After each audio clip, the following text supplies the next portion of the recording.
Oke, ini part ketiga kita. Jadi tadi part 1-2 sudah selesai ya, berkaitan dengan teori dari salt hydrolysis atau hidrolisis garam.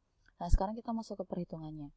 Jadi, prinsipnya hidrolisis itu hampir sama dengan buffer.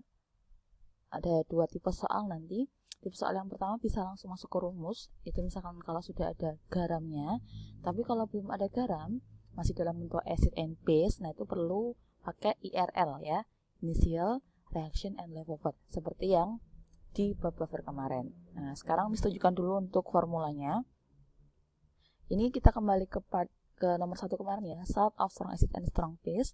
Ini yang kemarin yang netral, hanya 7 ya, tidak perlu dihitung. Kemudian yang kedua, kalau dia garam yang asam, ya, garam asam, ya, salt of strong acid and weak base, sifatnya kan acidic. Nah, maka nanti untuk menghitung konsentrasi ion H+-nya bisa menggunakan rumus ini.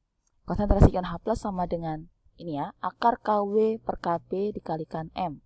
Di mana nilai Kw, nilainya adalah 10 pangkat min 14, nilai Kb nanti ada di soal. Nah, M ini adalah konsentrasi dari garam, ya. Ini adalah molarity of salt, konsentrasi dari garamnya. Gitu. Jadi kalau garam asam pakainya H+. Nah, kita ke garam ketiga. Nah, garam basa, salt of weak acid and strong base, ya, garam basa ya ini ya. Maka untuk mencari nilai pH-nya, kita terlebih dahulu mencari nilai konsentrasi ion H+, di mana OH- sama dengan akar Kw per Ka dikalikan M. Nah, di mana nilai Kw sama ya, nilai Kw adalah 10 pangkat min 14, ini tetapan, jadi nilainya tetap. Ka nanti ada di soal, M sama ya, M adalah molarity of salt-nya. Oke, seperti ini. Nah, oke. Kemudian yang terakhir, nah, jadi ada 3 rumus nanti. Yang terakhir kalau dia weak and weak, ya, weak acid and weak base, maka tadi sudah disebutkan di part 2 kalau dia tidak berpengaruh pada konsentrasi garam, tapi hanya dipengaruhi oleh nilai Ka dan nilai Kb. Sehingga nanti untuk menghitung nilai H+-nya bisa menggunakan rumus ini, di mana ion H+ sama dengan akar Kw kali Ka per Kb. Ya, jadi hanya nilai Ka dan Kb. Nah, ini adalah rumus ketiga. Nah, nanti di soal bagaimana cara membedakannya? Ini Miss berikan tips ya. Kalau nanti kalian terlalu rumit untuk menentukan, oh ini garam weak strong. Nah, ada cara lain atau trik lain, kalian bisa memperhatikan nilai Ka dan Kb-nya saja. Kalau ada Ka, ya, kalau ada Ka dulu, nah Ka tuh kan dia nantinya pakainya OH-. Kalau ada Kb, dia pakainya H+. Kalau ada Ka dan Kb pakai yang rumus ke-4 tadi, ini ya. Jadi tipsnya gitu. Kalau ada Ka pakai OH-, kalau ada Kb pakainya H+, kalau ada Ka Kb dipakai dua-duanya, pakai yang ini ya, rumus ke-4 ini. Nah, ini adalah rumus dari hidrolisis ya, ada 3 itu. Nah, sekarang coba kita bahas 2 soal. Ada 2 tipe soal tadi Miss sampaikan ya. Ada yang langsung masuk ke rumus dan ada yang harus pakai IRL. Nah, ini Miss berikan 2 soal. Soal example 1 ini adalah soal tipe pertama. Tipe boleh langsung masuk ke rumus. Kalau yang example 2, nah dia harus pakai IRL. Baik, kita lanjut ke example 1. Oke, bisa kita lihat di soal ya. Ada example 1. Ada soal diberikan 100 ml CH3CONA 0,1 molar solution dan nilai Ka-nya dari CH3COH adalah 10⁻⁻5. Tentukan A, hydrolysis reaction, B, the pH of solution. Nah, kita diminta menjawab 2 soal ya, reaksinya dan juga nilai pH-nya. Sekarang kita belajar reaksinya dulu ya. Nah, tadi sudah di part 2 sudah menjelaskan bagaimana menuliskan reaksinya. Jadi yang pertama, garamnya kita pecah lebih dahulu ya. Ada garam CH3CONA, kita pecah dulu. Ya, ini kalau dalam air akan menjadi ion CH3COO- dan juga ion Na+. Nah, kemudian mana yang bereaksi dengan air? Yang bereaksi dengan air adalah ion yang dari komponen yang lemah, yang weak. Mana yang kira-kira? Yang CH3COO- atau yang Na+? Nah, yang CH3COO- ini yang weak. Sehingga nanti yang bereaksi dengan air adalah yang CH3COO-. Akan menjadi seperti ini ya, CH3COO- bertemu dengan ion molekul air ya. Nah, hasilnya bagaimana? Kita pecah dulu H2O-nya jadi H+ dan OH-. Nah, kemudian berarti karena CH3COO- dia muatan negatif ya, ketemu dengan yang H+. Menjadi CH3COOH, sisanya adalah ion OH-. Nah, seperti ini. Ini adalah reaksi hidrolisis. Nanti ada satu soal seperti ini di PAT. Silakan nanti diperhatikan dengan seksama ya. Nah, sekarang kita menjawab soal yang B, pH of solution atau pH larutan. Nah, inilah soal tipe pertama yang langsung dimasukkan ke rumus karena sudah ada garamnya. Garam di sini. Nah, tips dari Miss yang lebih mudah adalah lihat ada nilai Ka. Tadi ya, kalau ada Ka pakainya OH-, kalau ada Kb pakainya H+, kalau ada Ka dan Kb pakainya rumus yang ketiga. Nah, karena ini ada Ka di sini, maka kita pakainya yang OH-. Nah, kita masukkan rumusnya OH- di sini. Tadi rumusnya diingat-ingat ya, tadi OH- sama dengan akar Kw per Ka dikalikan konsentrasi garamnya. Nah, kita masukkan nilainya masing-masing. Berapa nilai Kw? 10 pangkat min 14. Nah, nilai Ka-nya berapa? Nilai Ka ada di soal. Lihat, nilai Ka-nya adalah 10 pangkat minus 5. Kita masukkan 10 pangkat minus 5. Kemudian nilai M. Ada konsentrasi dari garam. Molarity ya. Nah, lihat, mana molarity? Yang ini atau yang ini? Nah, yang ini ya. Satuannya molar. 0,1 molar. Kita masukkan 0,1 molar atau kita rubah jadi 10 pangkat minus 1. Jangan lupa di akar ya. Nah, sekarang tinggal kita hitung ini. Ada pangkat dikalikan dari ditambah ya. 10 pangkat min 14 ditambah 10 pangkat min 1 berarti 10 pangkat min 15 per 10 pangkat minus 5. Jangan lupa di akar. Kemudian, kalau ada pangkat dibagi maka dikurangi. Jadi, min 15 min 5.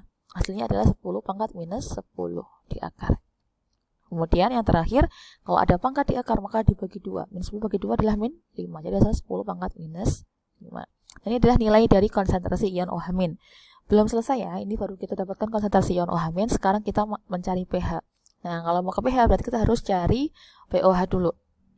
pOH sama dengan minus log OH- ya, seperti ini. Tinggal kita masukkan nilai OH-nya. Minus log 10 pangkat minus 5. Nah, berapa ini hasilnya? Hasilnya adalah 5. Nah, untuk mencari pH-nya berarti pH plus pOH sama dengan 14. Nah, ini rumus yang ini ya. Kemudian berarti nyari pH-nya sama dengan 14 min pOH. pOH-nya sudah dapat ya, berarti 14 minus 5. Hasilnya adalah 9. Nah, seperti ini. Jadi nilai pH-nya adalah 9. Jadi stepnya seperti ini. Kalian tentukan saja kalau sudah ada garam bisa pakai Ka atau Kb. Tadi ya kalau Ka pakainya OH-, tapi kalau Kb pakainya yang H+. Nah, tadi ada Ka berarti pakainya yang OH-, tinggal dimasukkan nilai Kw. Kemudian Ka-nya sudah ada di soal M. M jangan salah ya, M adalah molarity atau konsentrasi dari garam. Kemudian diperhatikan yang dari pH. Kalau pH berarti cari pOH dulu baru ke pH seperti ini. Oke, sekarang kita masuk ke tipe yang soal nomor 2 ya. Nah, ini example tuh. Ya, kalau tadi langsung masuk ke rumus sudah ada garam. Nah, sekarang kita harus pakai IRL. Nah, oh ini masih example 2 masih tipe pertama, Deng ya. Masih tipe pertama. Kita skip dulu ya. Kita masuk ke example 3. Nah, ini ada tipe IRL. Oke, baik, silakan diperhatikan di soalnya. Ada 50 ml KOH 0,5 molar solution dicampurkan dengan 50 ml CH3COH 0,5 molar. Tentukan pH larutan. Ka-nya 10 pangkat minus 6. Nah, ini belum ada garam ya. Kita perhatikan bersama-sama, ini apa? Ini basa, base. Ini acid, asam. Belum ada garam, harusnya maka kita perlu pakai IRL. Nah, step pertama yang kita perlu lakukan adalah mereaksikan terlebih dahulu antara basa dan asamnya. Berarti kita laksanakan bersama-sama di sini. KOH plus CH3COOH. Nah, hasilnya apa ini? Nanti coba diingat-ingat lagi ya materi ini ya. Hasilnya adalah CH3COOK ditambahkan dengan H2O. Nah, seperti ini hasilnya. Kemudian kita tuliskan IRL di sini. Seperti ini ya, IRL. Nah, fungsinya IRL adalah mencari mol garam sisanya nanti ya, cari garamnya gitu. Nah, yang bisa dimasukkan ke IRL hanyalah mol ya, hanya mol, tidak boleh volume, tidak boleh konsentrasi. Jadi kita cari molnya dulu masing-masing, baik molnya KOH maupun molnya dari CH3COOH. Cara mencari mol masih ingat ya, tinggal dikalikan saja antara konsentrasi dan juga volume, tinggal dikalikan saja. Oke, kita masukkan dulu yang KOH. Nilainya berapa? 50 kali 0,5 ini sama juga ya, CH3 COH 50 kali 0,5. Kita masukkan. Berarti seperti 0,5 kali 50. Hasilnya berapa ini? 25 ya, 25 milimol. Ini juga sama tadi angkanya, 0,5 dikalikan 50, hasilnya adalah 25 milimol. Oke, kita masukkan masing-masing di I. Tadi ini 25, ini juga 25. Baik, sudah didapatkan. Nah, sekarang kita mencari limiting reactant ya. Kalau buffer kemarin, cari yang paling kecil, ini juga sama, cari yang paling kecil. Nah, tapi coba diperhatikan angkanya. Angkanya sama besarnya. Nah, kalau sama besar bagaimana? Kalau sama besar, berarti kedua-duanya habis.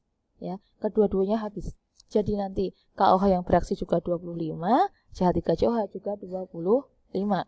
Sehingga nanti hasilnya 0, 0. Nah, baik. Perhatikan ini adalah contoh dari hidrolisis ya. Pasti habis total pereaktannya. Jadi kalau hidrolisis pasti habis total pereaktannya. Beda dengan buffer, kalau buffer pasti bersisa yang weak ya. Kalau buffer pasti bersisa yang weak, tapi kalau hidrolisis pasti habis total. Nah, sekarang fungsi kita adalah mencari mol garamnya. Garam yang mana? Garam adalah yang CH3COOK ya. Cara mencarinya pakai koefisien rasio ya. Berarti ini berapa koefisiennya CH3COOK? 1 ya. Angka depannya kan nggak ada, berarti 1. 1 per, boleh pakai salah satu. Pakai CH3COOH juga boleh ya. 1 per 1 dikalikan 25. Hasilnya adalah 25. Oke, kita turunkan langsung. Nah, kita dapatkan nilai 25. Ini adalah mol sisa garam. Nah, angka inilah nanti yang kita pakai di perhitungan hidrolisis. Jadi fungsinya IRL untuk mencari ini. Gitu ya. Nah, sekarang kita masuk ke rumus hidrolisisnya. Perhatikan ada Ka. Tadi ya, kalau ada Ka kita pakainya apa? OH-. Ya, kita pakai OH-. Ya, tuliskan di sini ya. OH- sama rumusnya ya, sama dengan akar KW per Ka dikalikan M. Oke, berapa nilai KW? Tadi sudah ya. Nilai KW adalah 10 pangkat min 14. Nilai Ka-nya berapa? Kita lihat bersama-sama. Berapa nilai Ka-nya? 10 pangkat minus 6. Kita masukkan bersama ke sini. Nah, sekarang nilai M. Nah, ini yang perlu diteliti ya. M adalah konsentrasi dari garam. Tadi yang kita dapatkan di ini, ya 25 ini adalah mol ya. Mol dari garam. Maka perlu kita bagi dengan volume total. Nah, jadi M-nya kita dapatkan dari 25 ini dibagi dengan volume total dari mana? 50 tambah 50 ya, berarti 100. Atau kita sederhanakan 1 per 4 atau 0,25 gitu ya. Nah, jadi yang dimasukkan bukan ini, bukan angka 25-nya, tapi dibagi volume dulu ya, dibagi volume total. Ingat itu, dibagi volume total. Nah, kita masukkan di sini 0,25. Nah, kita buat lebih mudah ya, berarti 10 pangkat min 14 per 10 pangkat min 6 dikalikan 25 kali 10 pangkat minus 2. Jangan lupa diakar. Nah, kita hitung bersama-sama. Ini berarti min 14, min 2, min 6 ya. Berarti 25 kali 10 pangkat min 16 per 10 pangkat min 6 diakar. Nah, ada pembagian berarti dikurangi ya. 25 kali 10 pangkat min 10. Nah, tinggal kita keluarkan dari akar. 25 akarnya 5. 10 pangkat 10 diakar bagi 2 berarti 10 pangkat minus 5. Nah, ini adalah nilai OH-nya 5 dikali 10 pangkat minus 5. Sekarang kita cari pH lewat pOH dulu. Berarti pOH-nya sama dengan minus log OH-. Ya. Berarti minus log tadi nilainya dimasukkan 5 kali 10 pangkat minus 5. Berarti berapa ini? 5 min log 5. Oke. Kemudian pH-nya. Berarti pH plus pOH sama dengan 14. pH-nya berarti 4 pindah ruas ya, 14 min pOH. Sehingga pH-nya sama dengan 14 dikurangi dalam kurung 5 min log 5. Seperti ini. 14 kurang 5 berapa? 9. Min ketemu min plus 9 plus log 5. Nah, ini adalah nilai akhir nilai pH-nya. Baik. Cukup sekian untuk perhitungannya. Jadi hanya ada 2 tipe soal ya, tipe pertama dan tipe kedua. Tipe pertama tadi yang langsung masuk ke rumus, seperti example 1 ini, ya sudah ada garam berarti langsung masuk ke rumus. Kalau tipe kedua pakai IRL seperti ini. Nah, silakan nanti ini katanya juga diberikan di Classroom, bisa kalian pelajari dan juga link videonya. Ini sudah tutup. Wassalamualaikum warahmatullahi wabarakatuh.